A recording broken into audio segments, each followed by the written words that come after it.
Vous en rêviez? Une école alternative est en train de se monter avec un groupe de parents dans le Trégor. Nous partons de la maternelle et nous avons pour ambition d'aller jusqu'au collège, voire même le lycée. Alors, je suis Antoine Maillot, je suis éducateur par la nature depuis plus de 15 ans et je travaille dans les pédagogies alternatives depuis une dizaine d'années. Bonjour, je suis Giulia. J'étais professeure dans des écoles alternatives, notamment des écoles Montessori et une école Steiner.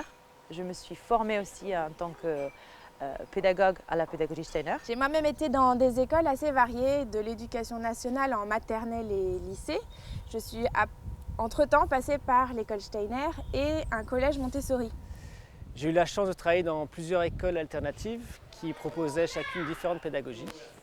Et ma dernière expérience a été dans une école à la ferme, une école Steiner-Waldorf. J'ai pu travailler avec des enfants de la crèche jusqu'au BTS. Donc cela m'a permis de pouvoir observer et de rencontrer les différents âges et différentes phases de leur évolution. Je suis très motivée par ce projet car aujourd'hui j'ai 2 enfants et j'ai vraiment envie de leur apporter ce qui m'a profondément nourrie à travers ce parcours. À partir de ces repères et de cette connaissance du développement de l'enfant, on souhaite aussi puiser dans les différentes pratiques des pédagogies alternatives.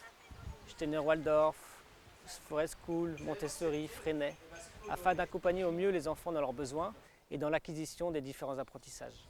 Une pédagogie alternative pour une école alternative, ça serait une école où l'épanouissement de l'enfant est au cœur des préoccupations de l'équipe pédagogique et des parents.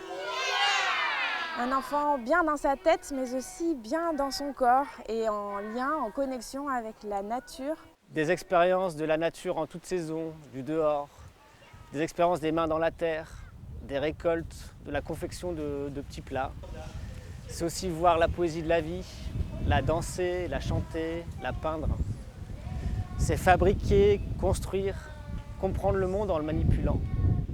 Et c'est aussi célébrer la vie, les cycles des saisons, comme le fait l'humain depuis tout temps. C'est important de voir l'enfant dans sa globalité, lui proposer des expériences qui engagent pleinement son corps, son sentiment, sa pensée.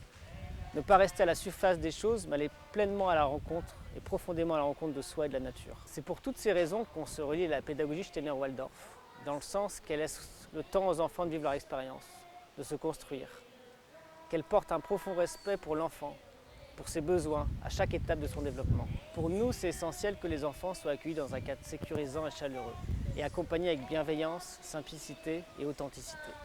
Les besoins pour ce projet, à l'heure actuelle, nous cherchons un lieu entre Lannion, Plestin-les-Grèves et Logivy-Plougras pour être central pour les familles. Si vous voulez participer, rejoignez-nous. Plus nous serons et plus nous aurons de chance de faire vivre cette école de manière légère et joyeuse. Au revoir, gros bisous et passez une bonne journée.